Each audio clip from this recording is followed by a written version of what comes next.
Good evening, magandang gabi po sa lahat. Purihin po ang Panginoon, isang masayang gabi muli sa piling ng ating Panginoon at sa kanyang presensya at sa presensya ng bawat isa sa gabing ito. Maging kayong mga naka-online, magandang gabi sa lahat. Purihin po ang Panginoon at tayo po ay magsimulang mag-awitan at tayo po ay magsitayo at umawit po tayo. Awitin po natin itong There is Power in the Blood. Ang dugo ng Panginoon na walang katulad, Amen. may kapangyarihang tumubos sa ating mga kasalanan tayo palayain. Everyone, sing with us! Would you be free from the burden of sin?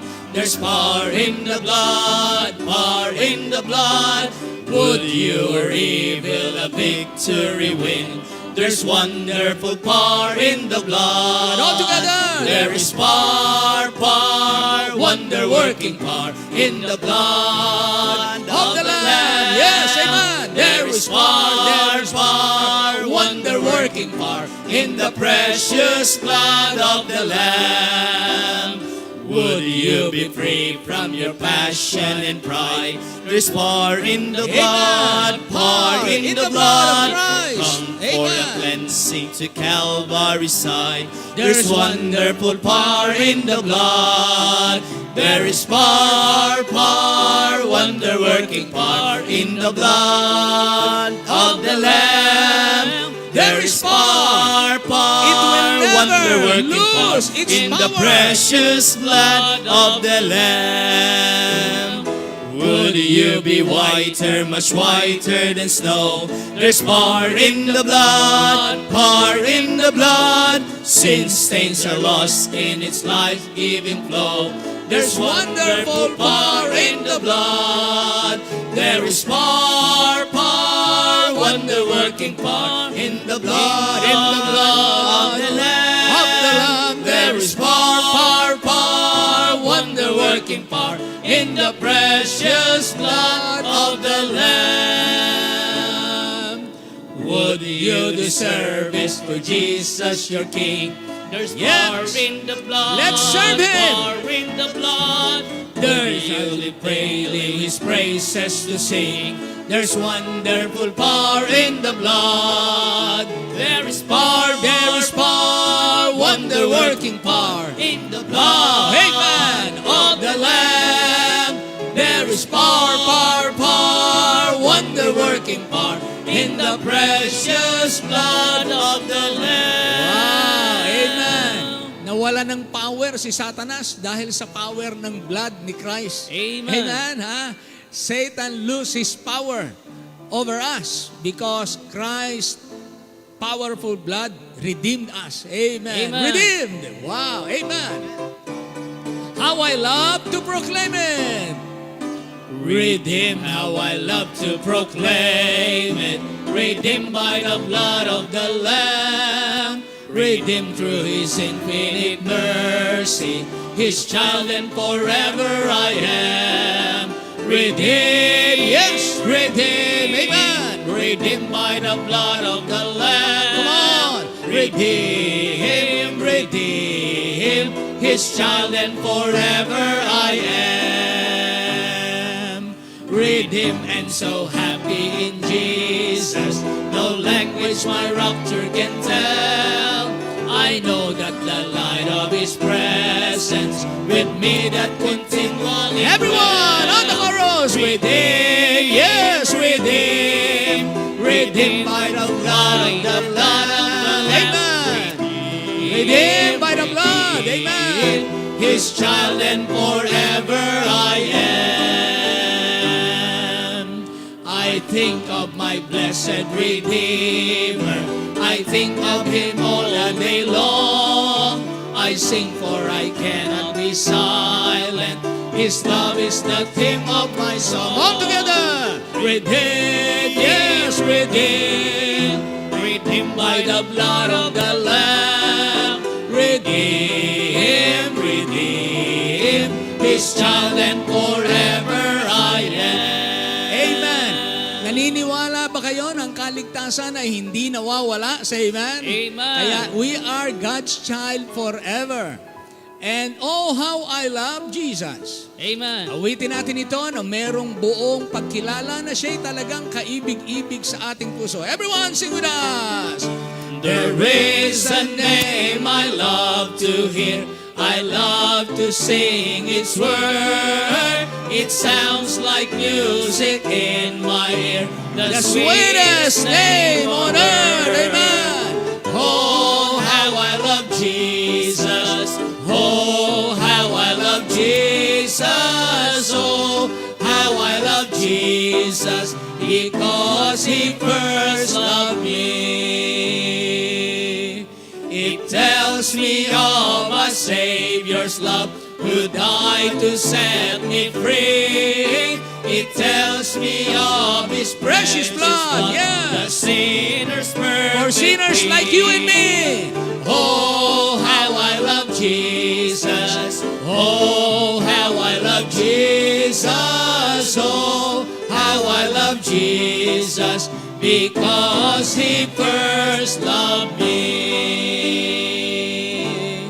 It tells me what my Father had in store for every day. And though I tread a darksome path, yet sunshine all Everyone, the amen, way. amen. Oh, how I love Jesus. Let's sing that Oh, how wonderful I love name of Jesus. Oh, how I love Jesus, because He first loved me. Again on the chorus. Oh, how I love Jesus. Oh, how I love Jesus. Oh, how I love Jesus, because He first loved me. Amen. That's very, very true. He first loved us. And He is worthy. Let us sing Revelation 4:11. Amen. Thou art worthy, O Lord. From the heart, let's offer to Him this song. Thou art worthy.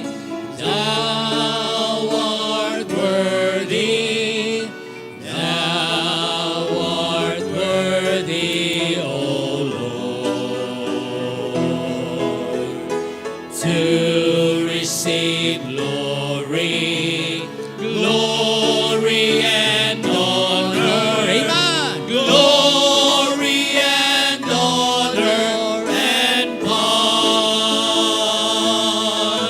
For Thou hast created, hast all things created.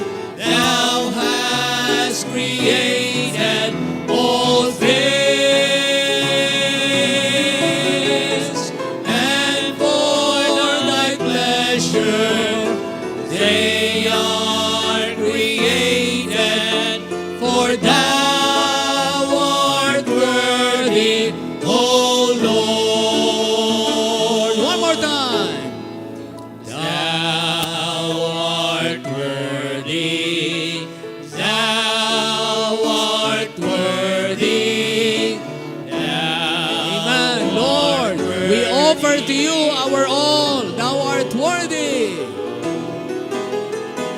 To receive glory, glory and honor, glory and honor and power.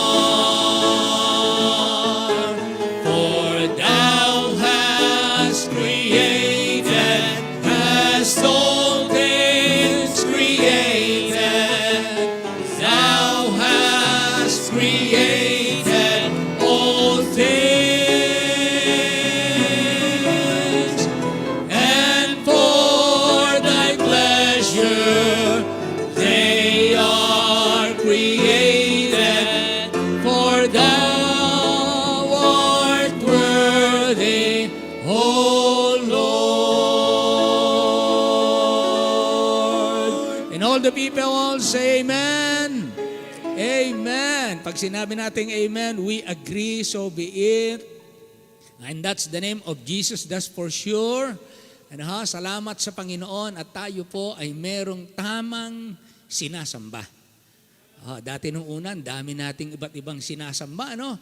Tinuruan tayong lumuhod kung kani-kanino at mag-alay at manalangin kung kani-kanino. Ngayon ay sa totoong buhay na Diyos, lamang tayo naglilingkod. Sa pamamagitan ng salita ng Diyos, hindi kanya-kanyang paraan. At hindi kanya-kanyang kagustuhan. Kaya ang sabi ng Bible, you worship Him in spirit and in truth. Sa pamamagitan ng salita at saka talagang mula sa kalooban natin. Ganun ang pagsamba, talagang totoo sa puso. Okay, tayo po ay magpapasalamat sa Panginoon. Dumako tayo sa panalangin. Hilingin natin si Pastor Dakutanan, kasama natin ngayong gabi, from Muson. Ano ba yun? Rizal na ba yun, Pastor? Rizal, Muson, Rizal. Salamat sa Panginoon at siya ay nakasama natin ngayong gabi. Pastor. Mga kapatid, tayo po ay yumuko sa Panginoon at tayo ay sumamba. Dakilang Diyos, minsan pa kami po ay nagagalak at nagpapasalamat sa gabing ito. Yes, Kung po. saan sa ilang araw, dakilang Diyos na kami po ay kung saan nakarating, ano mga aming mga ginawa, iningatan mo kami, dakilang Diyos. Salamat po. At sa gabing ito, dakilang Diyos, dinala mo kami dito sa bahay-sambahan upang kami po ay magbigay papuri sa iyo. Tanggapin mo nawa ang aming mga pag-awit, ang aming mga boses, Panginoon. Yes po. Dinggin mo, O Diyos, at ito'y maging mabagong samyo sa iyong harapan. Amen. At sa gabing ito, dakilang Diyos, sa aming paglapit sa iyo, marahil hindi kami karapat-dapat, O Diyos. Opo. Dahil kami po ay mga taong minsan marupok, Panginoon. Opo. Minsan nagkakasala kami sa aming pananalita, sa aming mga isip, Opo. Opo. sa aming mga mata, at sa aming pong mga paggawa, Panginoon. Salamat po. At itago mo kami, dakilang Diyos, sa iyong banal na dugo upang kami ay maging kaaya-aya, yung karapat-dapat sa iyong paningin, dakilang Diyos. Amen. Sa gabing ito, handa mo ang aming mga puso, dakilang Diyos, sa pakikinig ng iyong salita. Itago mo, Panginoon, ang iyong abang lingkod na Yes, po. ilalagay mo sa likod ng pulpito Po. sa iyong cross, Panginoon. Bigyan mo ng kapangyarihan magsalita Yes, at wisdom, po. Panginoon. Amen. Salamat po, Diyos, sa gabing ito in Jesus' mighty name. Amen. Amen. Amen. Mananatili tayong nakatayo. Magbabasa tayo ng 1 Samuel chapter 21, 1 to 15. Okay, pangungunahan ko na po kayo sa gabing ito. At susunod kayo dito sa aking dalawang kasama. Sasabay kayo. 1 Samuel 21, 1 to 15. Sige, babasahin natin ito sa ating Tagalog Bible. Nang magkagayoy, naparoon si David sa Nob kay Ahimelech na saserdote at sinalubong si David ni Ahimelech na nanginginig at sinabi sa kanya, bakit ka nag-iisa at walang taong kasama ka? At si David ay nagsabi kay Ahimelech na saserdote, inutusan ako ng hari ng isang bagay at sinabi sa akin, huwag maalaman ng sinuman ang bagay na aking isinusugo sa iyo at ang aking iniutos sa iyo at aking inilagay ang mga bataan sa gayot-gayong dako. Ngayon nga, anong mayroon ka sa iyong kamay? Bigyan mo ako ng 5 tinapay sa aking kamay o anumang mayroon ka. At sumagot ang saserdote kay David at nagsabi, walang karaniwang tinapay sa aking kamay, ngunit mayroong banal na tinapay, kung disin ang mga bataan ay magpakalayo lamang sa mga babae. At sumagot si David sa saserdote at nagsabi sa kanya, sa katotohanan, ang mga babae ay nalayo sa amin humugit kumilang sa 3 araw na ito. Nang ako'y lumabas, ang mga daladalahan ng mga bataan ay banal, bagaman isang karaniwang paglalakad. Gaano pa kaya kabanal ngayon ang kanilang mga daladalahan? Sa gayoy binigyan siya ng saserdote ng banal na tinapay, sapagkat walang tinapay roon, kundi tinapay na handog na kinuha sa harap ng Panginoon, upang lagyan ng tinapay na mainit sa araw ng pagkuha. Isang lalaki nga sa mga lingkod ni Saul ay naroon ng araw na yaon na pinigil sa harap ng Panginoon at ang kanyang pangalan ay Doeg. na Idumeo, na pinakapuno ng mga pastor na nauukol kay Saul. At sinabi ni David kay Ahimelech, at wala ka ba sa iyong kamay na sibat o tabak? Sapagkat hindi ko nadala kahit ang aking tabak o ang aking mga sandata man, dahil sa ang mga bagay ng hari ay madalian. At sinabi ng saserdote, ang tabak ni Gulayat na Filisteo, na iyong pinatay sa labis ng Ela, narito, nabibilot sa isang kayo na nasa likod ng epod. Kung iyong kukunin yaon, kunin mo, sapagkat walang iba rito liban yaon. At sinabi ni David, walang ibang gaya niyaon, ibigay mo sa akin. At tumindig si David at tumakas ng araw na yaon dahil sa takot kay Saul, at naparoon kay Akis na hari sa Gath. At sinabi ng mga lingkod ni Akis sa kanya, hindi ba ito'y si David na hari sa lupain? Hindi ba pinag-awitanan siya sa mga sayaw na sinasabi? Pinatay ni Saul ang kanyang libo-libo at ni David ang kanyang laksa-laksa? At iningatan ni David ang mga salitang ito sa kanyang puso, at natakot naman na mainang kay Akis na hari sa Gath. At kanyang binago ang kanyang kilos sa harap nila at nagpakunwaring ulol sa kanilang mga kamay. At nagguhit sa mga pinto ng pintuang daan at pinatulo ang kanyang laway sa kanyang balbas. Nang magkagayoy sinabi ni Akis sa kanyang mga lingkod, narito, tingnan ninyo ang mga lalaki ay ulol. Bakit nga ninyo dinala siya sa akin? Sabay-sabay po tayong lahat. Kulang ba ako ng mga ulol na inyong dinala ang taong ito upang maglaro ng kaululan sa aking harapan? Papasok ba ang taong ito sa aking bahay? Pagpalain po ng Diyos ang mga salitang yan. Tayo po ay makapakinig, makaupo na po tayo. Pakinggan po natin ang awit na alay po sa ating Panginoon.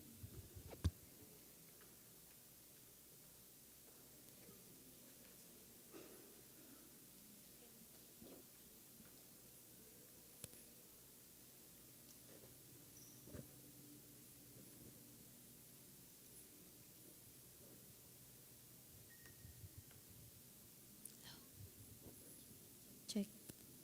Hello.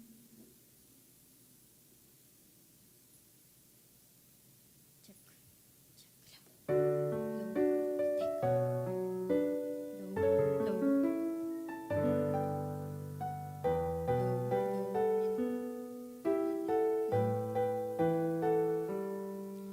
No palace, no jewels, no kingdom to rule, no crown of majesty,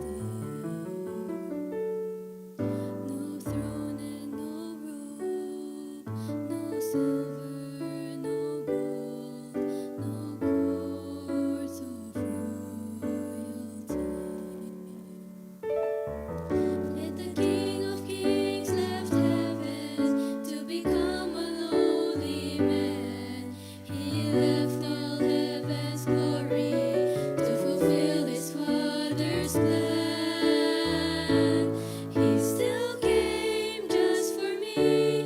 He still came, knowing all he would endure. He still came, disregarding every cause. From the manger to the cross, he still came just for me. He still came.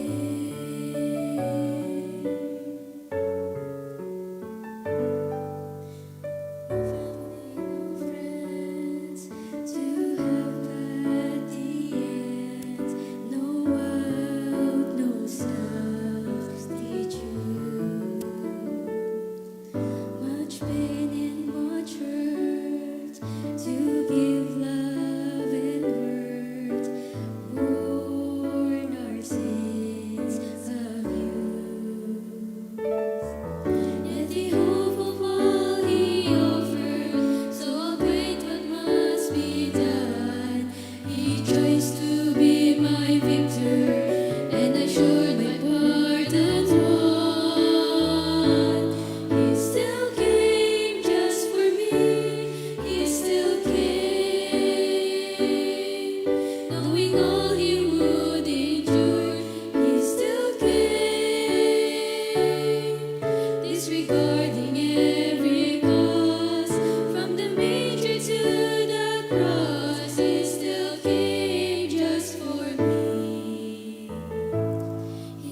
Amen. Wow. Pagkaalalahanin natin lagi lahat ng dahilan bakit si Kristo na parito sa atin, sa mundong ito, no? Talagang walang tapos na pasasalamat ang ibibigay natin sa Diyos. Talagang kulang pa yung paglilingkod natin kahit nga tadtarin ang ating katawan eh. Kulang pa para pasalamatan ng Diyos. Kaya lahat ng mga tao, tinatawagan ng Panginoon, sabi niya, "Come unto me, all ye that labor and are heavy laden." Lahat kayong mga nagpapagal, yung mga nagsisikap, yung talagang nagpapakahirap, ginagawa yung kanilang best. Labor talagang ganun ang labor All ye that labor and heavy laden. Mabibigat ang pasanin. Actually, mabigat na pasanin ang kasalanan. Tama? Mabigat pasanin ang kasalanan. Hindi natin kaya, ilulubog tayo ng ilulubog niyan.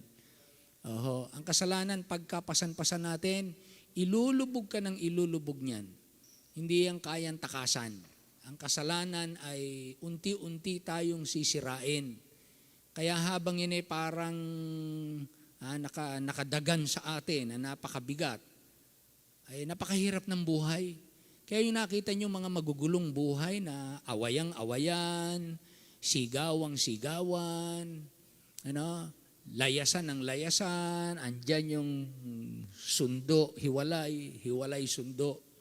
Ganon, Walang tigil. Nakaranas ba kayo ng, ewan ko kung may mga lumaki sa inyo sa ganong pamilya, yung mga magulang ninyo talagang maaway.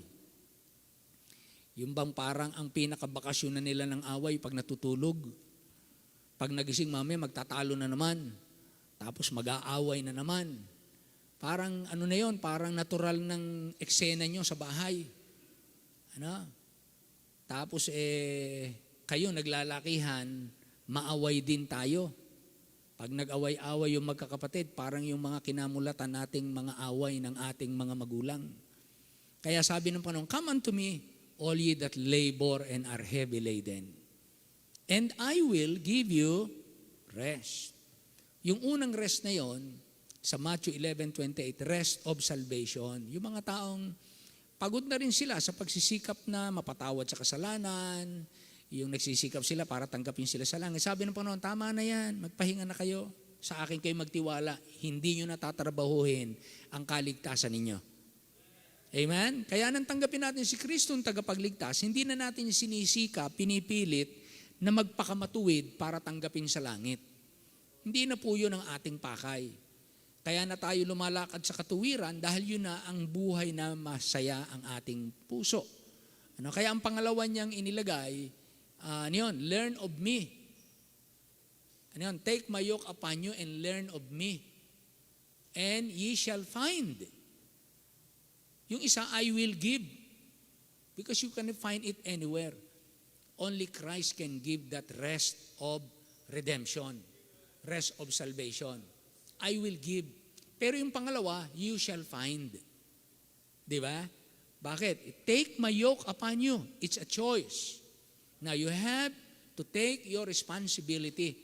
Merong tayong tinatawag na cooperative effort with God. Sasabihin ng Panginoon kung ano ang tamang gawin, magko-cooperate tayo. Gagawin natin yung kanyang instruction. So when we obey His instruction, sabi ng Bible, you shall find rest for your souls. Yung pagkataong panloob, hindi na physical pagod kundi kapahingahan ng kaluluwa. Yung kapahingahan na hindi ka na lagi nag-aalala, hindi ka na lagi nag-aalinlangan, hindi ka na laging natatakot, hindi ka na laging nagagalit, hindi ka na laging nangangamba, hindi ka na laging nalulumbay. Yung bang ang pagkataong loob walang kasayahan, walang kapayapaan. Kaya rest from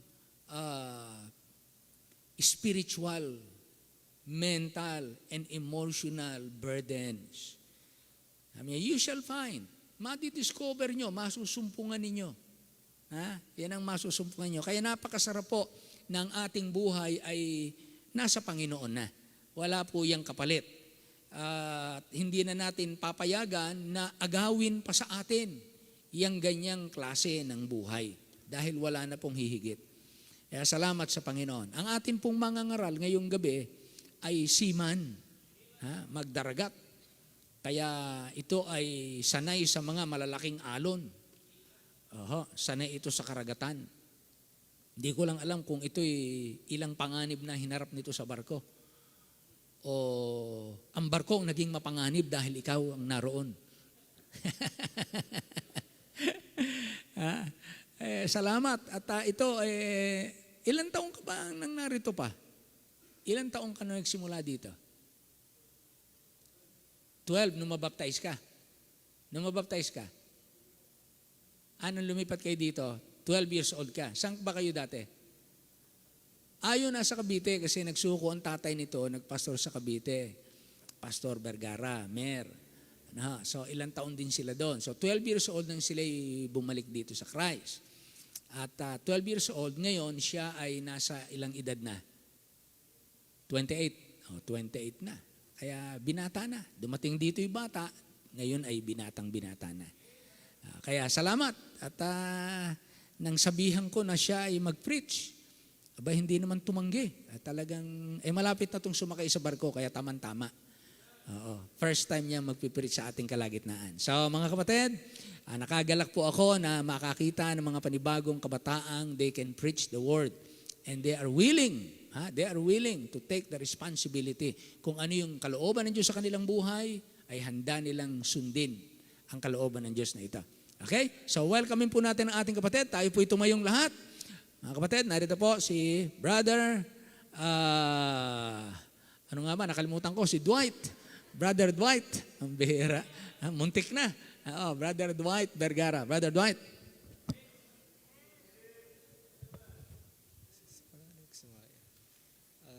Good evening po sa ating lahat. Pastor, marami pong salamat. Before anything else po, pray muna po tayo.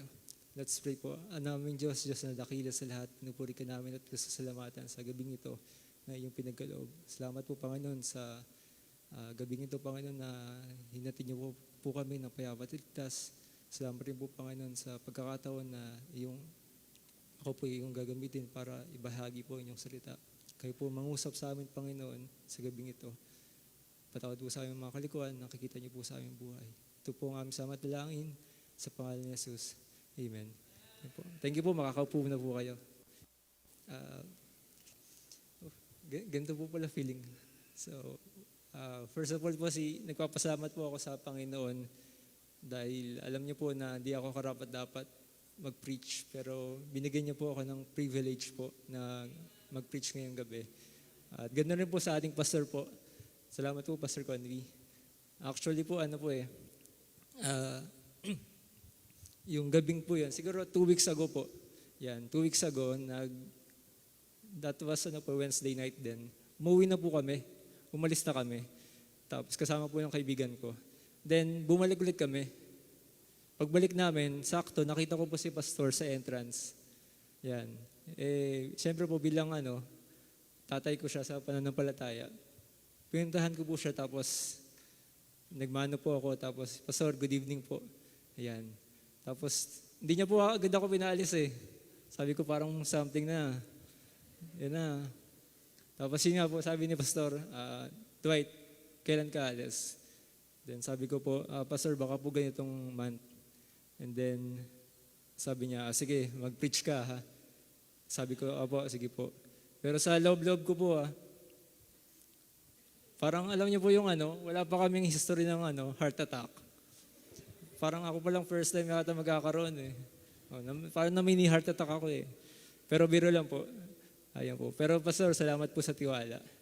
So, ngayong gabi po, ang topic po natin is all about po opportunity. Ayan. Ang sarap po pakinggan po yung opportunity.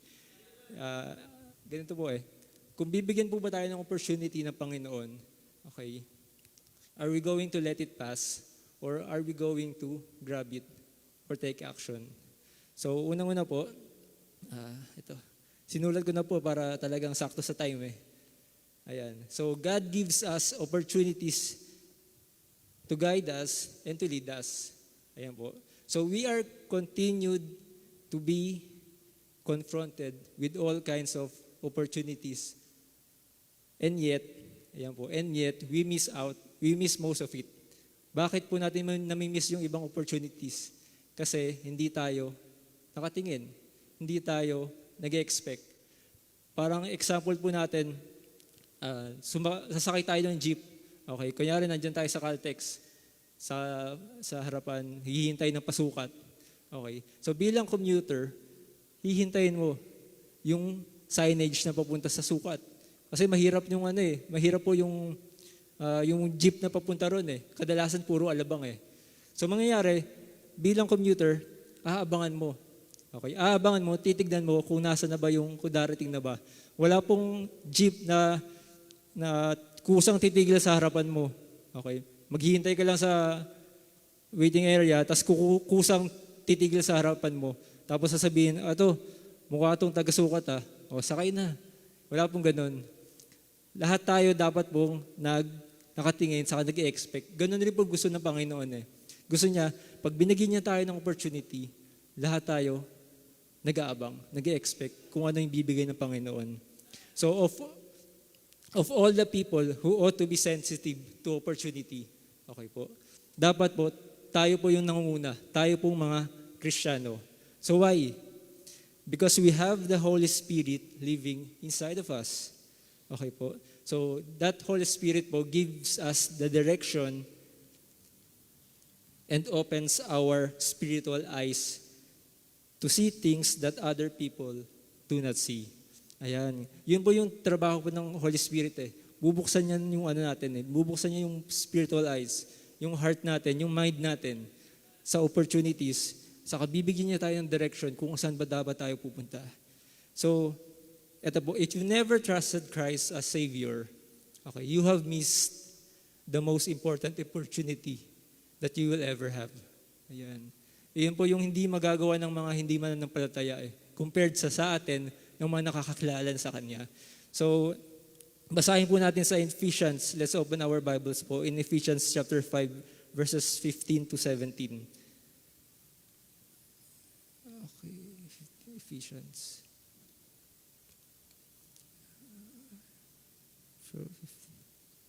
Ephesians chapter 5, verses 15 to 17.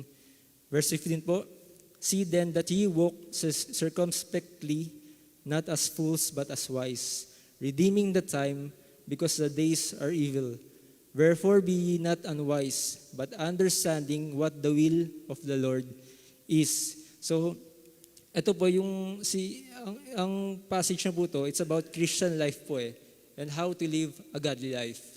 So, ang meaning po sa verse 15 ng walk po ron is way of life. So, sabi po ron, be careful how you live out your life. Okay? And then be wise about how you make decisions. Then sa verse 16 po, sabi po ron, may nabanggit po na redeeming the time. So yung time po mayroon siyang dalawang meaning po First po is yung chronos. So meaning ng chronos, time. Literally po, time. And then secondly, yung kairos, which means po a matter of opportunity. So simply means make the most of your opportunity. Kaya nga po, sinasabi po sa verse 16, redeeming the time. Why? Because you must make the most of your opportunity. Meron din po nung we have to be vigilant also to opportunities. So every day po, punong-puno po tayo ng opportunity sa buhay Okay po. Yet somehow we weren't able to recognize it. Ang daming opportunities na nasa paligid natin pero hindi natin matukoy kung ano ba talaga yung kalooban ng Panginoon. So, kadalasan po, ang tingin ng tao sa opportunity, yung pagkita ng pera, pagpagawa ng bahay, pagpapatayo ng kung ano-anong business, pagta-travel, you name it. Yun po yung opportunity na tingin nila. Pero di ko naman po sinasabi na mali yun. Hindi, ano po siya, tama po yun, pero meron po pong mas mahigit na mas mahalaga kaysa sa opportunity na yun na naiisip ng mga tao. So, sometimes po talagang kadalasan na-overlook po natin as Christians. So, ano po ba yung mga opportunities? ito po, sasabihin ko po sa inyo, yung opportunities na once na nalaman po natin, ma-engage po tayo. And somehow po, magiging exciting yung buhay, yung Christian life po natin. So, tignan po natin po ito sa Book of John, chapter 6, verses 1 to 14.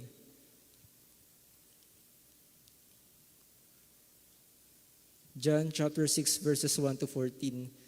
Ako na lang po magbasa. So, verse 1, after these things, Jesus went over the Sea of Galilee, which is the Sea of Tiberias. And a great multitude followed him, because they saw his miracles, which he did on them that were diseased. And Jesus went up into a mountain, and there he sat with his disciples. And the Passover, a feast of the Jews, was nigh.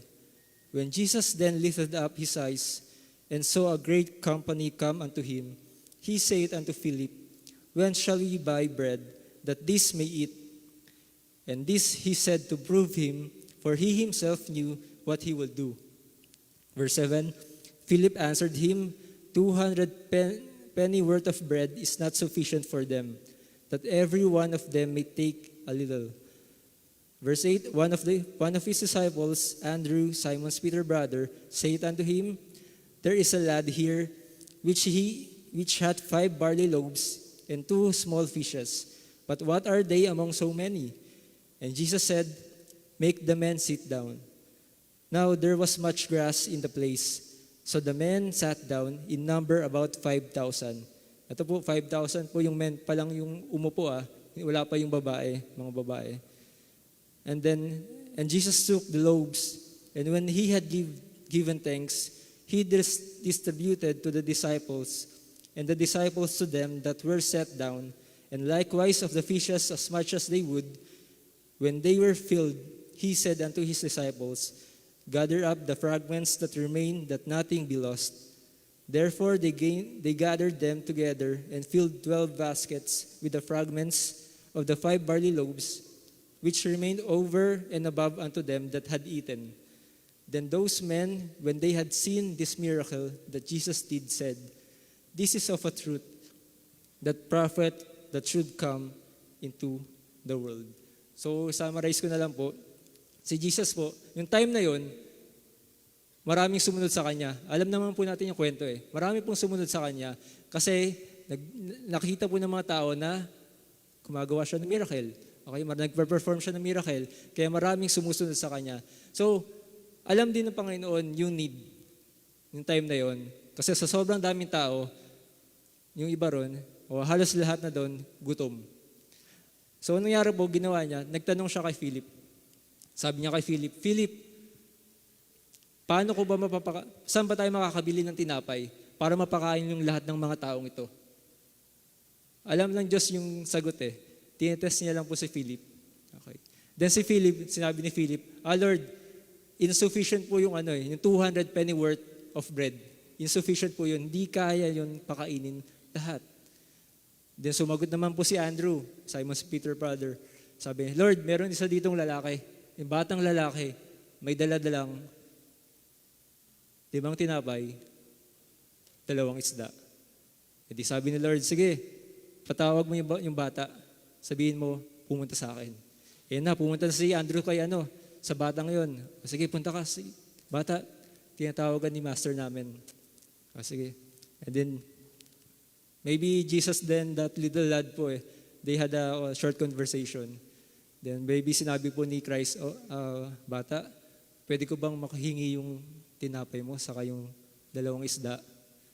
So yung batang yon, di siya tumanggi. Binigay niya agad.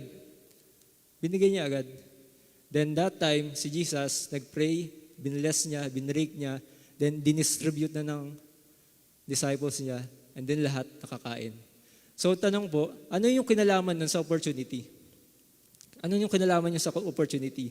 Kasi una-una, yung batang yon, umalis lang yun ng bahay kasi yung goal niya, gusto niya lang makita si Jesus. Okay? Yun, gusto niya lang makita si Jesus. Kasi si Jesus, nagperform ng miracles. Yun, gusto niya lang masaksihan.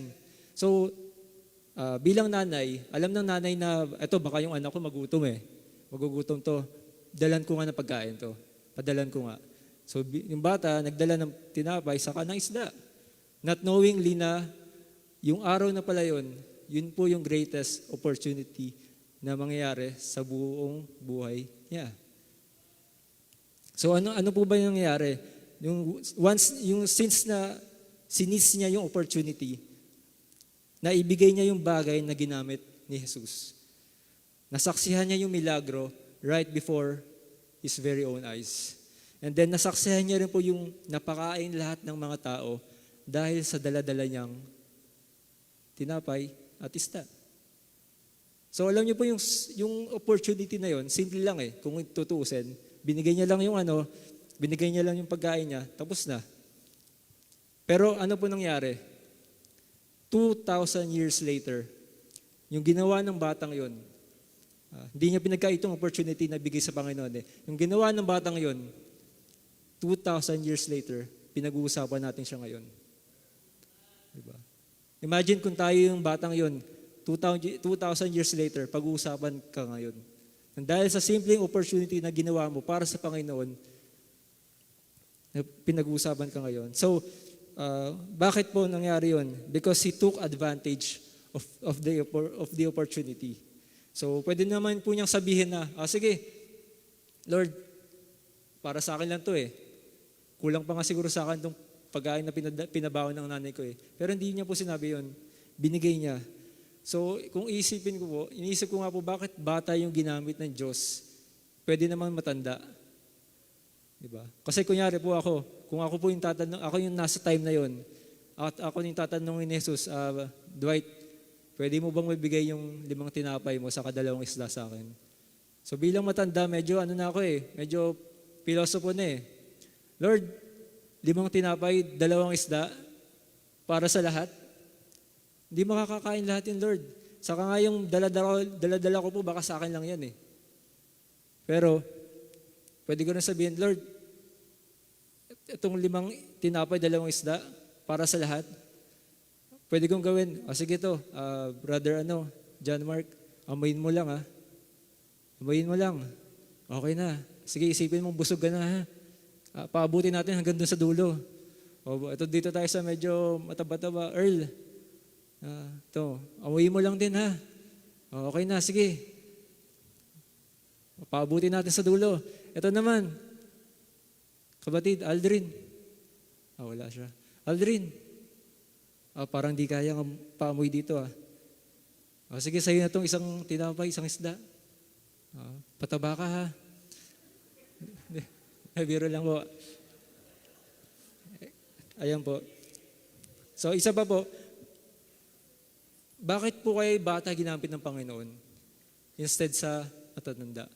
Kasi naisip ko po, bakit bata? Kasi yung bata, madaling sunod Di ba po? Lalo na po kung sa bahay yan, trained yan, o sa utos pala ng magulang susunod agad yan At yun din po yung gusto ng Panginoon sa atin Maging tayo ba? Kid at heart. Na sa oras na may binigay ng opportunity ng Panginoon sa atin, Lord, ito po para sa inyo. Lord, sa'yo na po. Wala nang wala nang pilo-piloso po Bigay agad.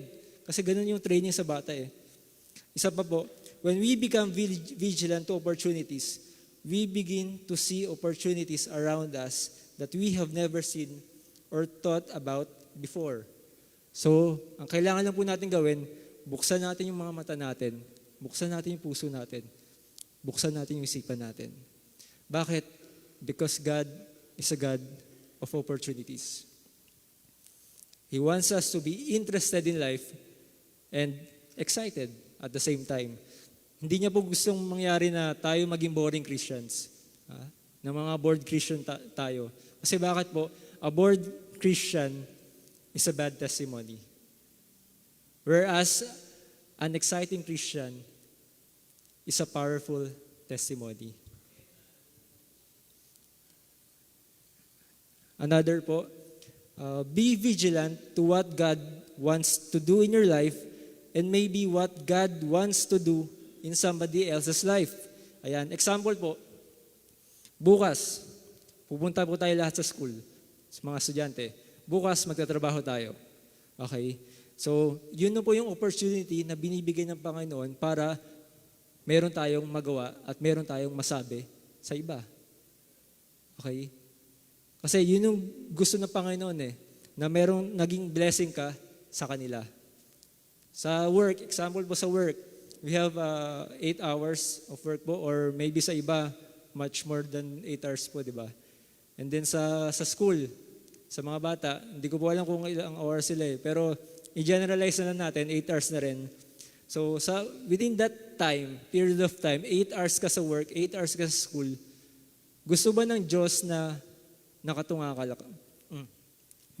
lang, na nandun ka lang sa isang gilid, na may sarili kang mundo, na hindi mo pinapansin yung mga tao sa paligid mo? Siyempre, ayaw naman ng Diyos mangyari yun. At least po binigyan tayo ng opportunity ng Diyos mabuhay araw-araw. At least, talk to someone. At least, invite them to church. At least, encourage them. At least, pray for them. Alam niyo po yung mga simpleng bagay na yun, blessing na yun lalo na sa mga makakausap natin. So in short, be a blessing to someone every day. So ito naman po yung nakakalungkot sa buhay Kristiyano. Hindi naman po lahat ganito, pero may iilan lang talaga. So hindi po ako nagpapatama. So ito po yung malungkot 10 years, 20 years, 30 years, and so on, bilang isang Kristiyano, and yet, wala pang nagagawa para sa Panginoon. Every Sunday, nandyan siya. Every Sunday, nakikinig. Every Sunday, nagsisimba. Every year, nandun sa simbahan. Pero pagdating sa gawain, pag yung pastor po natin nagsabi, ito po, may pangangailangan tayo. Ito yung kailangan natin. Hindi na lang naman po pinag-uusapan dito yung monetary. Manpower din Hindi gagana yung pera kung walang tao. So, alam niyo po yun, kasalanan din po, alam niyo po, kasalanan to sa Panginoon na ang tagal na natin nagsisimba, ang tagal na natin nakikinig ng katotohanan, pero pikit mata lang tayo, pero tikom lang yung bibig natin, pero barado lang yung tenga natin. Di ba po? Kasi dapat, wag po tayo maging ganung mga Kristiyano. Tayo dapat, bilang Kristiyano, tayo dapat yung nangunguna sa opportunity. Tayo dapat yung excited. Tayo dapat yung aggressive po. So remember, when God gives us opportunity, hindi siya nakatingin kung anong meron sa palad mo. Hindi siya nakatingin kung mayaman ka o mahirap ka. Tandaan, lagi po siya nakatingin sa puso mo. Kung tunay ba talaga yung ginagawa mo para sa Panginoon. So hindi siya magbibigay ng opportunity na hindi kanya ihahanda. Okay, hindi siya magbibigay ng opportunity na hindi kanya pagtitibayan. So kailangan mo lang gawin po talaga is to trust in His promises po. Panghawakan natin yung pangako niya. And then when God called you to do something, it is an opportunity. Yun na po yun When God called you to do something, it is already an opportunity. It is not just a responsibility. It is not just a calling, but it is an opportunity to serve the living God. Nawa po yung opportunity na bigay po sa atin ng Panginoon, hindi lang yan tayo na napipilitan. Hindi lang po yan ng pakitang tao. Pag binigyan tayo ng opportunity ng Panginoon, gawin natin yan ng buong puso, ng buong lakas. Kasi pag pinagsisilbahan natin, hindi naman yung tao yung Diyos na meron tayo. Isa po pong example, let's open our Bibles po in Luke chapter 10, verse 38 to 42.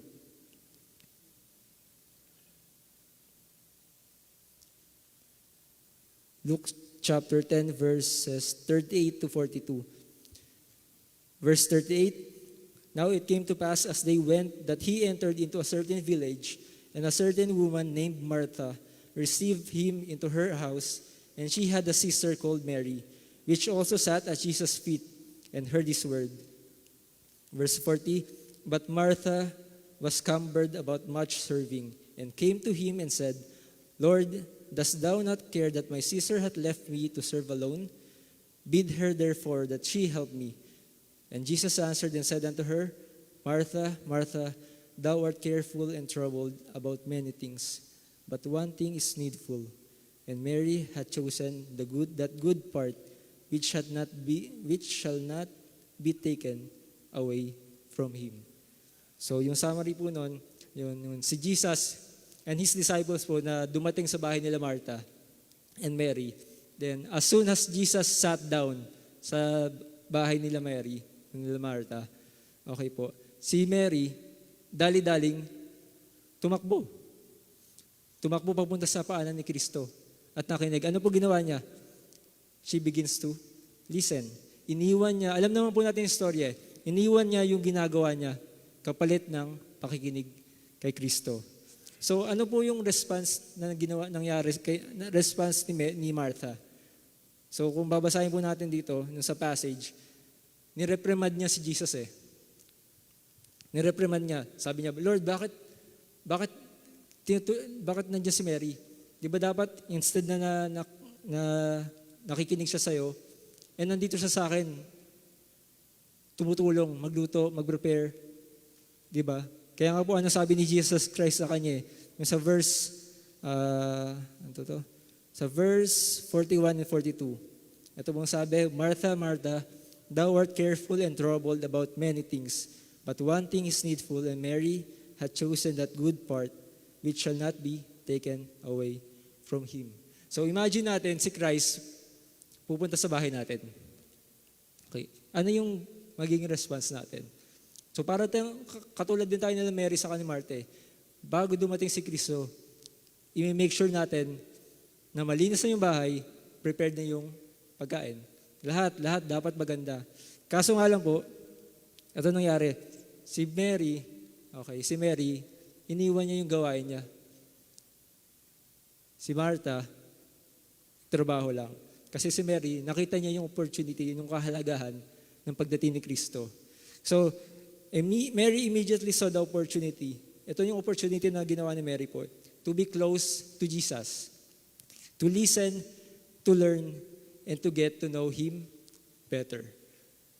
So, kung i-compare po natin ngayon, yung nangyari kay Mary na opportunity sa ngayon po sa time natin ngayon. Si Mary, alam niyo po ba, si Mary, mapalad siya, nakita niya si Kristo Nakausap niya face to face Diba? Nakaupo pa nga siya sa paanan ni Kristo Mapalad siya na nakita niya si Jesus face to face. Pero, bakit ko po sinabi na mas better yung time natin ngayon kaysa sa kanya? Kasi si Mary po yung time na yon, limited lang yung time niya kay Jesus. Di ba po ba? Limited lang Kasi anytime si Jesus, aalis siya. Meron siyang mission Hindi siya pwede magstay doon ng buwan, ng taon. Hindi Gagawin niya yung mission niya sa mundo. So si Mary, that moment talaga na talagang yung opportunity na dumating, ginrab niya agad. Kasi yung time niya doon limited lang. Unlike sa atin ngayon, kung iisipin, sa umaga pa lang, pagising mo sa umaga, yung Biblia nandiyan lang sa harapan natin, sa table natin. Kapag binuklat mo yan, di ba, ang Panginoon mangungusap sa iyo. Para ka na rin face-to-face nakipag-usap sa Diyos. Sa atin, kung si Mary, limited yung time niya kay Jesus. Sa atin po ngayon, unlimited. Any moment of the day po, umaga, tanghali, gabi, pwede mong buklatin yung Biblia mo. Pwede ka makipag-usap sa Diyos. Yun yung opportunity na meron tayo ngayon na hindi natin dapat tinitake for granted.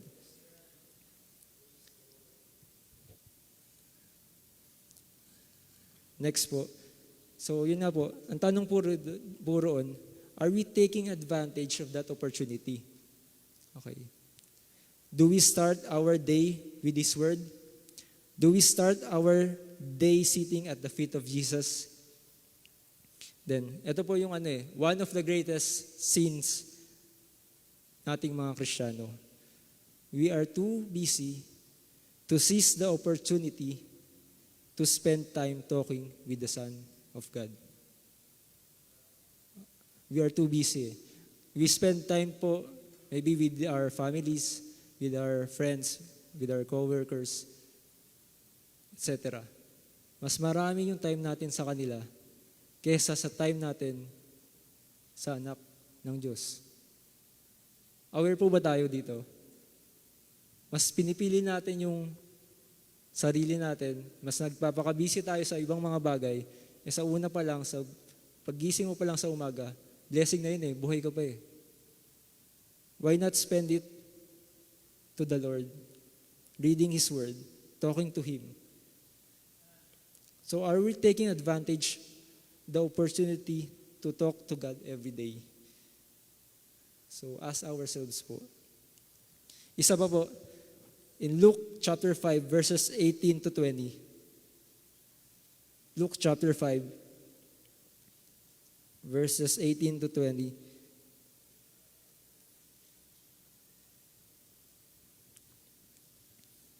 Verse 18, and behold, men brought in a bed a man which was taken with the palsy, and they sought means to bring him in, and to lay him before him. And when they could not find by what way they might bring him in because of the multitude, they went upon the housetop, and let him down through the tiling with his couch into the midst before Jesus. Verse 20, and when he saw their faith, he said unto him, Man, thy sins are forgiven thee. So ito po sa topic na to, the opportunity to help others. So summary po, ito po mga, alam naman po natin to eh, yung magkakaibigan, diba? Yung magkakaibigan na ito, meron silang paralytic friend. Okay? May paralytic friend sila. So, alam nila na si Jesus malapit na, malapit lang. Okay? So sabi nila sa kaibigan nila, sa paralytic friend nila, kaibigan, ngayon din, dadaling ka namin dun kay Jesus. Ngayon din, gagaling ka. Sige, sabay-sabay tayo, lahat tayo punta doon. Kaso, bumunga agad yung problema sa kanila. Yung bahay doon, punong-puno ng tao. Hindi sila makapasok. Di ba po? Kung sila lang naman magkakaibigan, yung mga able, kaya nilang lumusot eh, kaya nilang makapagbalduhan eh. Kung sila lang kaso meron po silang cargo. Okay? Yung kaibigan nila. Bakit? Yung normal reaction po ng mga kaibigan, pwede nilang sabihin, kaibigan, pasensya na. Next time na lang. Pag dumaan ulit si Jesus, nandun na tayo sa pinakaunahan. Mangunguna na tayo para mapagaling ka. Pero yung mga kaibigan na yun, hindi nila sinabi yun. Instead, nakita nila yung opportunity na ngayong din araw na to, dadaan si Kristo, gagaling itong mga kaibigan namin. So, alam niyo po yun, merong mga opportunities din po na dumarating sa ating mga Kristiyano eh. Some are challenging, some are difficult. Pero, pag dumating ba yun sa point ng buhay natin, are we going to quit? Are we going to give up? Kung ititignan po natin naging attitude ng friends niya, yung mga friends niya ron, hindi sila nag-give up. Okay po. So, ginawa nila, umakyat sila sa bubong, then they start tearing the roof. Yan. So, pwede nila pong isipin na baka bago nila sirain yung roof, baka mamaya si Jesus ma-disturb. Baka mamaya tamaan to ng part ng isang ng bubong eh. Diba? Baka mamaya ma-disturb natin yung pagpapagaling niya. Magalit sa atin yung mga tao. Pero yung mga kaibigan na hindi nila naisip yun eh. Ang iniisip lang nila, ngayong araw, ito yung opportunity natin, nagagaling tong kaibigan natin. So hindi sila nag-give up. And then, yun nga po, yung binabanan nila yung kaibigan nila, yan. Pero alam niyo po ba, si Jesus, diba? Ito yung tanong nila, kung na-disturb ba nila si Jesus? And the answer is no. Habang binababa yung kaibigan nila, si Jesus, baka for sure nakatingin lang siya eh. Nakatingin lang siya doon eh. He saw that these friends had saw an opportunity for him to heal their friend. Okay. Hindi siya nagalit si Jesus, hindi siya nagalit. Instead, na-bless pa siya. Kasi bakit? Yung mga kaibigan na to, yung mga magkakaibigan na to, alam niya na hindi yan susuko. Hindi sila susuko para madala yung kaibigan nila na paralytic at para mapagaling ni Kristo. So, sabi po, when you see an opportunity to do the right thing, an opportunity to do what God calls you to do, an opportunity to affect somebody else's life. Question, are you gonna see it as an opportunity or you're gonna let that opportunity to miss? Saka po yung magkakaibigan na yan, yung ginawa nila, hindi sila yung na-reject eh. Okay, yung nilower nila yung kaibigan nila, hindi sila yung na-reject. Instead, si Christ pa yung na-reject. Diba? Pwede mangyari kasi sinira na nga nila yung roof. Tapos baka mangyari yung kaibigan nila, pagtulungan pa ron, wala sila doon. Hindi edi lalong nahirapan yung state ng kaibigan nila. Pero alam niyo po yung magkakaibigan, hindi sila yung nireject eh. Si Christ pa yung nireject. Bakit? Kasi si Christ, di ba? The moment na nasa harapan niya na yung paralytic person, pinagaling niya at pinatawad niya sa kasalanan. Si Christ pa nung nireject ng mga tao sa paligid, sino ka para magpatawad ng kasalanan? Di ba? Yun po yung nangyari.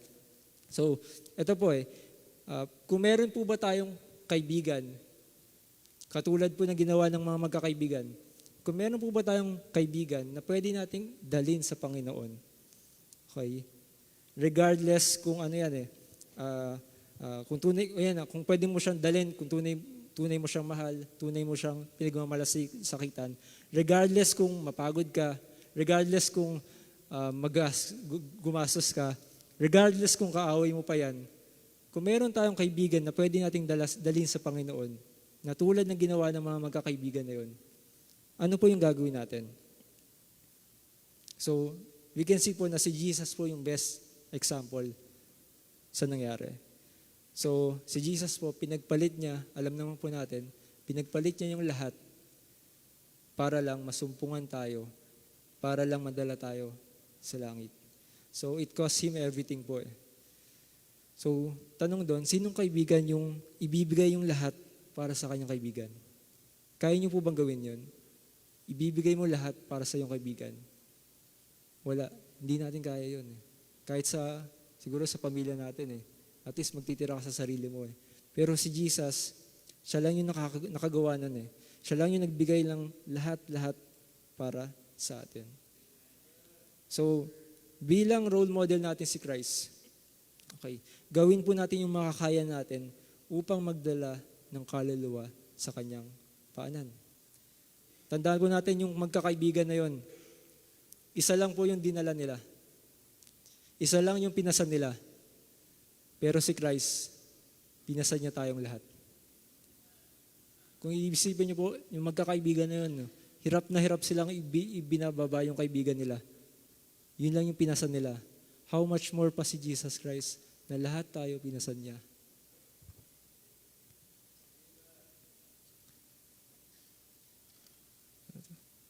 And then po, opportunity to witness. Ayan. Second to the last, opportunity to witness. Ito po yung about naman po ito kay Paul. Okay. So si Paul po, yung time na to, yung nasa kulungan po siya. Aware naman po tayo. Nasa kulungan po siya. Merong Philippian jail guard na nagtanong sa kanya, what must I do to be saved? Diba? Kung isipin po, sa topic na opportunity to witness, kung isipin yon, sabi ng jail guard, what must I do to be saved? Right that very moment po, easy mode na to yung easy mode na to siya kay Paul eh.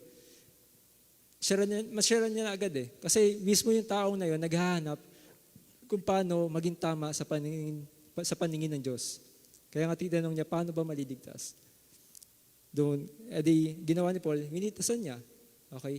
Minitasan niya. Yung opportunity, dumating mismo sa harapan niya, minitasan niya. So, easy mode lang yon. Pero, alam din po natin na si Paul traveled the whole Roman world. So, he was continually sharing Jesus Christ. Then, napunta po siya sa Athens. Alam niyo po yung sa Athens. Doon sa Athens po, quick summary na lang po. Doon sa Athens, may hinihintay po siya ron eh. Okay? Nandun siya sa Athens, tapos may hinihintay po siya ron. Ito naman po yung difficult part. Kung sa jail guard, nung opportunity to witness, ano lang madali lang kasi mismo yung taong yun, nandun na sa ano niya, sa harapan niya, o paano ba maligtas? O sige ito, ganito. Pero ito, problema ngayon, ito na yung difficult part, sa Athens na siya. Yung nasa Athens na siya, napansin niya yung lugar, punong-puno ng Diyos-Diyosan. Di ba po? Puno-puno siya ng Diyos-Diyosan. And then, so ginawa niya, nag-share siya, nag-preach siya. Kaso, yun nga lang, yung mga taong ngayon, nagtataka, bakit, ano ba yung pinagsasabi ng taong to? Ano ba yung share ng taong to? So curious sila. Saka, di ba po, Pastor, open din yung mga taong yun sa, sa mga bago. Po. Open sila sa mga bagong paniniwala, bagong Diyos, kasi puno-puno ng Diyos-Diyosan doon eh. And then, one time, si Paul, kinausap nila. Sabi nila, Paul, ano ba yung sinasabi mo? I-share mo naman sa amin kung ano yung sinasabi mo. Sino ba yung si Jesus na yan? And alam niyo po si Paul, pwede niya rin sabihin na baka yung mga taong to, okay na kahit diniseran kasi marami naman Diyos-Diyosan to eh. Baka yung isa doon tama na. O baka itong mga taong to hindi makinig sa akin. Philosophers to eh, matatalinong mga tao eh. Diba? Pero hindi yun ginawa ni Paul eh.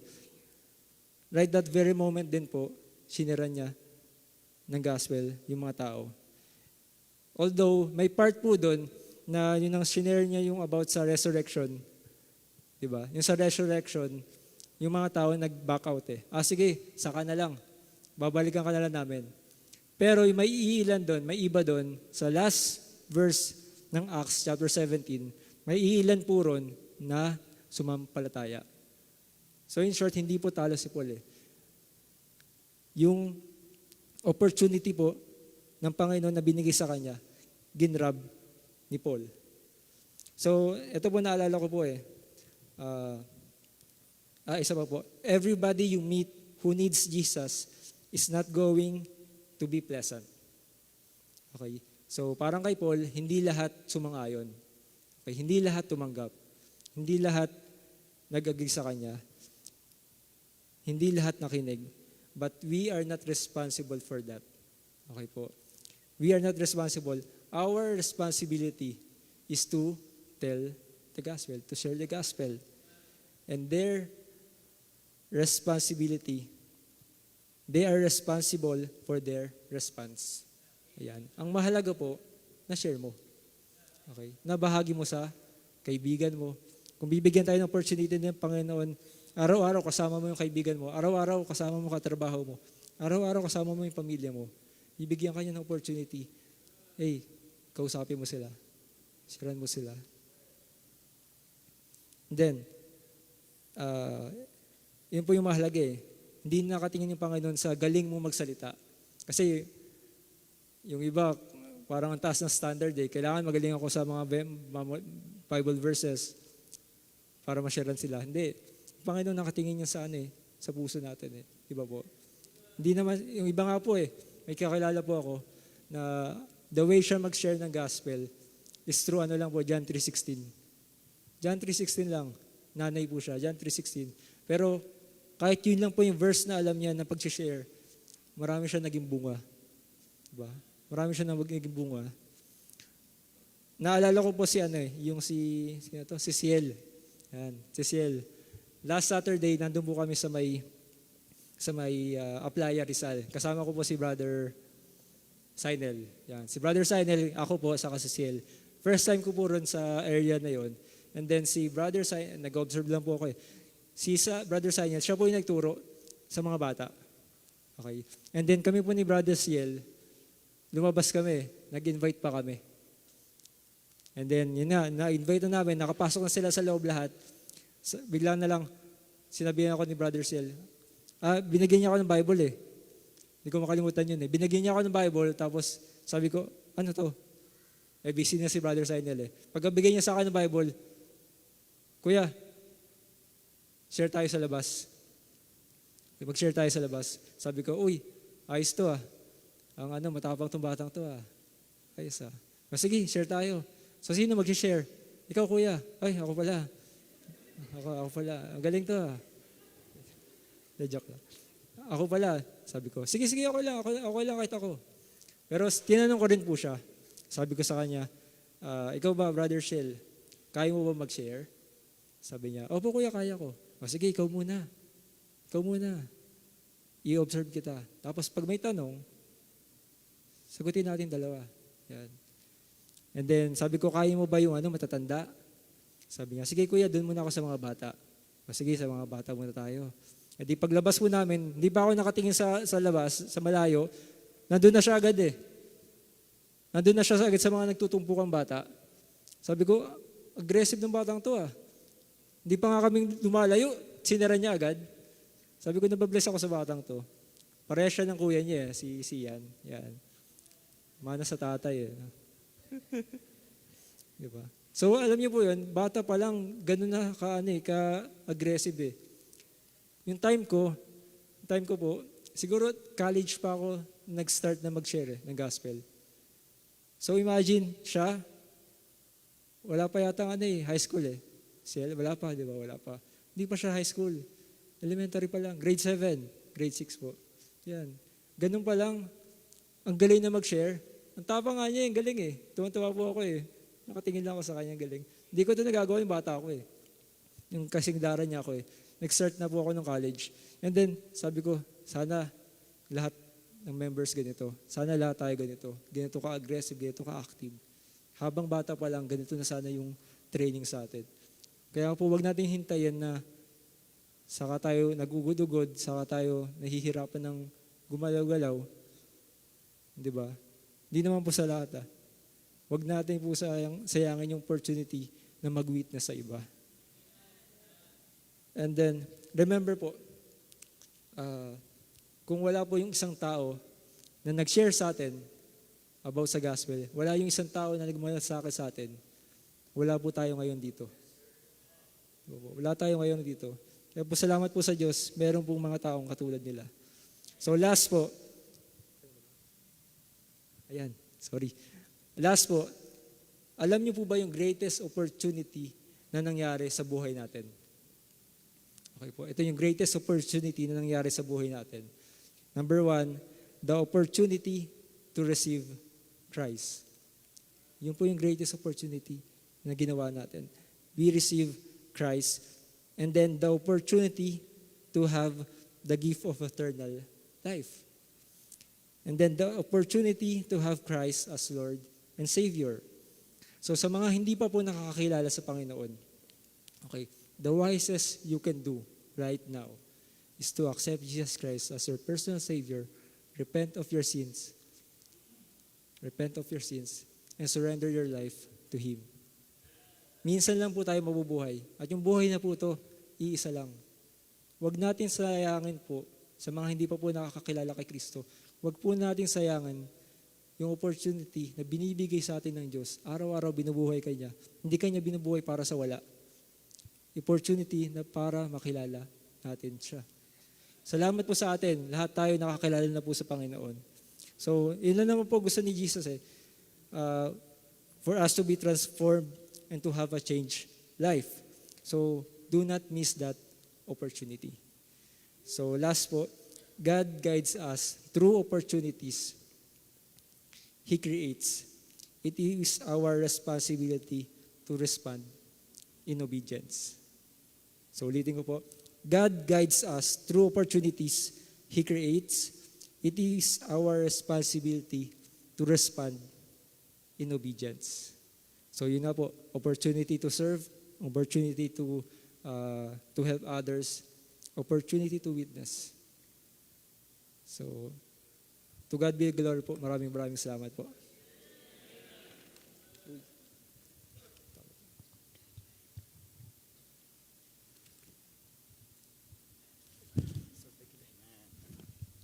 All the people say amen. Wow, opportunity, no? One word.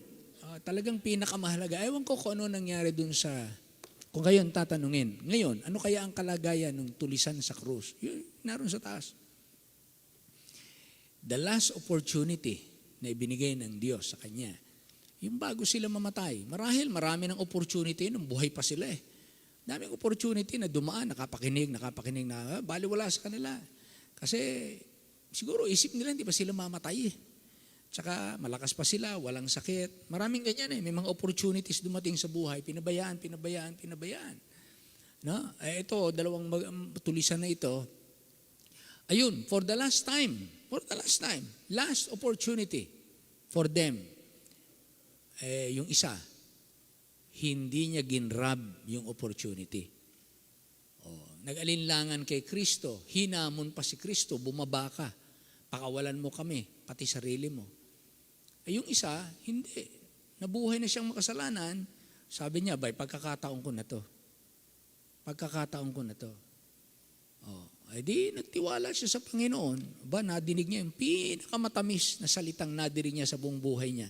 Ngayon din, kakasamahin kita sa paraiso. Meron ba kayong ganung pag-asa? Yung alam niyong kasama kayo ni Kristo sa kanyang maluwalhating kalagayan. Amen? Ayun. Yun yung paanyaya ngayon na pinakamahalagang opportunity ng tao. Hindi yung trabaho. Hindi yung pagkakaroon ng bahay, pagkakaroon ng asawa, pagkakaroon ng anak, pagkakaroon ng lupa sa abroad. Hindi yan ang pinakamahalaga.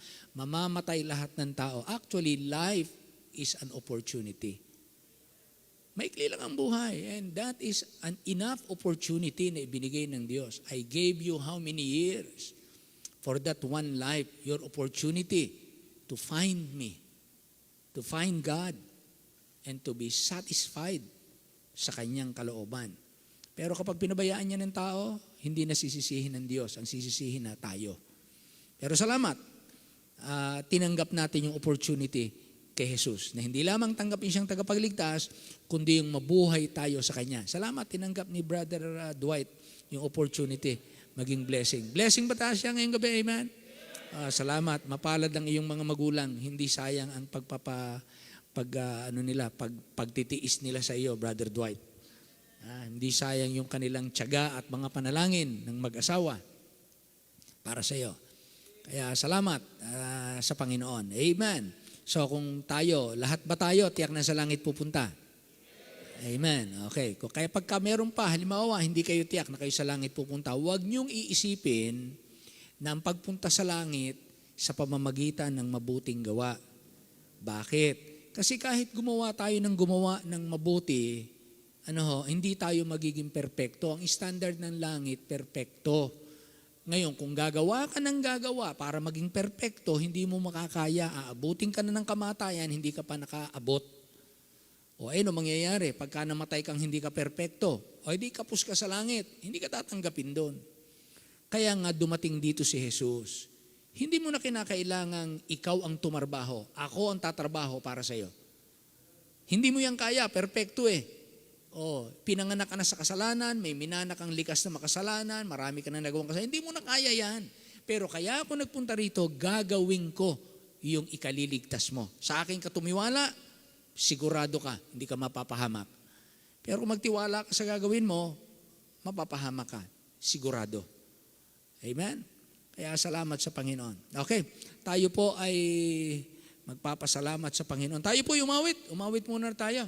Awitin natin yung, meron ba tayong awit tungkol sa opportunity na naalala ninyo? Any song na about opportunity? Ano ba kayo naalala? Mahalaga yung, yan eh, pagkakataon. Biruin mo nga na yung pagkakataon. It's wonderful to be a Christian. Sige. Life has purpose now. Sige. Awitin natin yon. It's wonderful. If you are going to die and you are not yet a Christian, you miss the opportunity. But if you are a Christian right now, you have a wonderful life in Christ. Everyone, sing with us. Life of purpose. Life has purpose now it never had before. There is meaning to each day and even more. For a joy and peace I can't explain. Yes, it's mine. Since I found new life in Christ my Lord divine. Oh, it is wonderful to be a Christian. Oh, it is wonderful to be God's child. Oh, it is wonderful wonderful to have your sins forgiven. Oh, it is wonderful to be redeemed, justified forever, Okay, bago natin awitin, ha? reconciled. Pagka sinabing Christian, hindi po lang yan yung ang tawag bininyagan, Kristiyano na. Hindi po yan. Binautismuhan, Kristiyano na. Hindi po. Pag sinabing Kristiyano, alam mong tinubos ka sa kasalanan mo. Amen. Pinawalang sala ka na sa hatol ng impyerno. Tumanggap ka na ng perpektong katuwiran mula kay Kristo. Pinangakuan ka na ikaw ay may bahay, may mansion sa langit. May pag-asa ka na ikaw ay doon pupunta dahil ni Kristo na ating tagapagligtas. Amen. Ha? At mula noon, ang tayo maligtas, we can go directly to the Lord in prayer para magpasalamat. Everyone, I can go directly to the Lord in prayer. He has told me I may boldly enter there, and He listens as His promises I plead. I find mercy there and grace for every need. everyone, Oh, it is wonderful to be a Christian. Oh, it is wonderful to be a child. Oh, it is wonderful to have your sins forgiven. Yes. Oh, it is wonderful to be redeemed, justified, forever reconciled. ladies, and the hope. Christmas song. Amen. Man, let's sing this part. That is why the things of earth I loosely hold. I've eternal riches better. Everyone, together. Oh, it is wonderful to be a Christian. Oh, it is wonderful to be God's child. Oh, it is wonderful to have your sins forgiven. Oh, it is wonderful to be redeemed, justified, forever reconciled. Maraming Diyos, salamat po ng maraming marami. Wala nang hihigit na kagalakan yung kami nakipagkasundo sa Diyos. We were reconciled to God by the death of the Lord Jesus Christ. Hindi sa aming gawa kami nakipagkasundo dahil si Kristo ang namamagitan. Sa kanyang dugong itinigis para kami matubos, wala na kaming dapat bayaran, ariglado na, bayad na ni Kristo. Hindi na kami kakapusin na pumasa sa standard ng langit. Areglado na rin dahil ng ginawa ni Kristong banal na pamumuhay na siyang ibinibigay para sa amin. Kaya salamat po, nawa ang pagiging Kristiyano ay maging maliwanag sa lahat ng aming mga kapamilya, kamag-anakan, kababayan, at kapwa-tao sa loob at sa labas ng aming bansa. Dalangin namin gamitin mo kaming patuloy because this is an opportunity for us to be used by God in our generation. I-bless mo po si Brother Dwight. Pagpalaan niyo ang kanyang buhay, lalo mo siyang gamitin, at ang bawat isa po sa amin. Salamat po sa napakapalad na kalagayan na kami tumanggap ng mga bagay na hindi namin kayang bilihin at bayaran. At ngayon po, kami naman magtitipo ng aming mga kaloob. Ito po'y pagpalain mo na magamit sa mga pangangailangan sa gawain, kung paanong tinutususan ng mga tao ang mga negosyong gas station, mga supermarkets, at kung ano-ano, alak man yan, gamot man yan.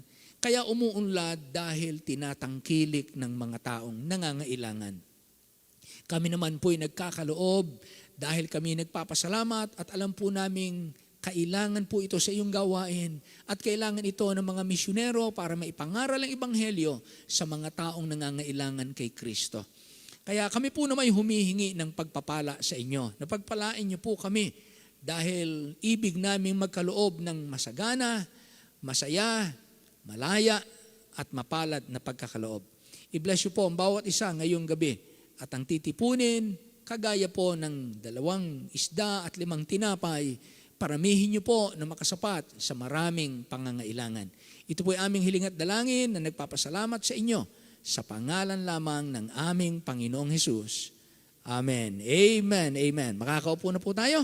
Magtipon tayo ng ating mga kaloob. Po, salamat din sa mga naka-online natin. Sila po ay hindi lang nakikinig, nagpapadala din sila ng kanilang mga kaloob.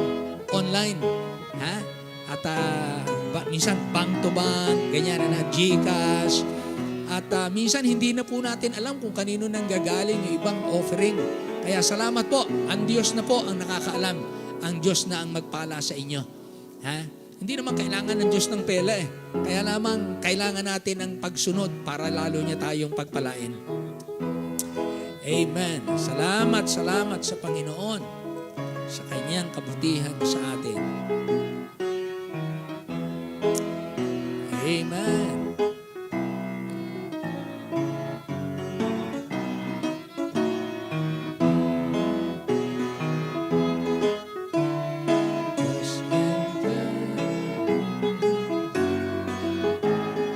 Alright, tayo po'y tumayong lahat. Awitin natin yung inaawit na yan. Ano yan, pamagat yan? Walking with the Lord. Yan, ha? Yan naman ang ipamuhay natin. Pagkaligtas na, hindi na ang kasakasama natin ay ang sanlibutan, ang diablo at ang laman. Si Kristo na, walking with the Lord. Everyone! Jesus wants to keep us in His care. Everywhere we go, He's always there. He can give us joy beyond compare. Walking with the goodness of the Lord. Keep walking! Keep walking with the Lord all the way. Keep trusting in His word every day. Keep looking for the sun. Watch and pray. Keep walking, trusting all the way. Looking, watching, praying every day. If we follow Jesus, He will lead. He will then supply our every need. Absolute success is guaranteed. Walking in the goodness of the Lord. Keep walking with the Lord all the way. Keep trusting in His word every day. Keep looking for the sun. Watch and pray. Amen. Keep walking, trusting all the way. Looking, watching, praying every day. Amen. Brother Ulysses, will you please come? Pastor, wakasan mo tayo sa panalangin all the way from Pangasinan, Malasiki. Amen. Pastor? Tayo po'y manalangin. Ama naming banal, muli kami po ay sama-sama pong nagpapasalamat po sa inyo. Opo. Sama-samang nagpapakumbaba. Sama-samang kinikilala ang inyong pong kapangyarihan. Amen. Maraming salamat po sa inyo pong mensahero. Patuloy niyo po siyang gamitin saan man ang kanyang mga tutunguhin. Yes. At ingatan niyo po ang kanyang pong buhay. At sa amin po, bawat isa sa aming pag-iwahiwalay po ay ingatan niyo rin po kami, bigyan ng magandang kapahingahan Amen. upang sa gayon, Panginoon, ay magampanan po namin ang mga opportunity na ipagkakalob niyo po sa amin. Thank you, Lord. Amen. Opportunity na kami po ay makapag-share ng gospel sa lahat ng taong nangangailangan nito. Amen. Gamitin niyo po ang bawat isa sa bawat mga anak ninyo. Salamat po muli, patawad sa lahat namin pagkukulang, pagkakamali sa pangalan po ng Panginoong Jesus. Amen. Amen. Bago tayo maghiwalay, sandali. Sa ating Fires of Evangelism, November 12 to 15, napakagandang conference nito. Ang ating team is Know Thy God. Know Thy God. November 12 to 15. Open yon sa lahat ng miyembro sa gabi. Sa gabi. Open, siyempre. Pero sa umaga, hapon, emphasis natin, focus natin lahat ng leaders ng simbahan. Pastors, missionaries, church workers, teachers, Sunday school, mga teachers, staff, volunteers, mga naglilingkod, Bible students, yun ang focus natin, yung mga staff ng mga pastors. Dahil ito po ay revival. Yan ang ano natin. Hindi ito nakapokus sa soul winning, hindi ito nakapokus sa kung ano-anong mga program. Bagamat may nilalaman din po yon, hindi naman natin naalisin. Mission, hindi po ganon. Pero ang focus po nito ay talagang revival ng mga leaders. Dahil ang mga leaders talagang nagpapagal yan. Marami po tayong mga leaders na talagang kinakailangan nilang encouragement. At sila'y mabless lalo. Kaya pagparayin natin yung ating mga speakers, nakalagay na po dito. Meron po tayong line-up ng mga galing Puerto Rico, galing Mexico, galing Amerika, at may galing mga Pilipino naman, may galing Bicol, may galing Baguio, at somewhere, kung saan-saan. Ano ha? So pag-pray natin yon. Itong lugar natin magamit, itong laking ito, nawa, mapuno ito ng tao. That November 12 to 15. So pray for the budget kasi we're praying for about a million para sa conference na ito. Kaya pag-pray natin na ito'y matugunan. Ha? Okay, so maraming salamat po. Kayo po'y mag-ingat sa pag-uwi at maging masaya tayo at mapuno ng pasalamat. Take the opportunity to serve God. Amen? And love your family so well. Very good. Good night. Magandang gabi po sa lahat. Salamat sa mga naka-online. Purihin po ang Panginoon. Shake hands with our preacher. Ha?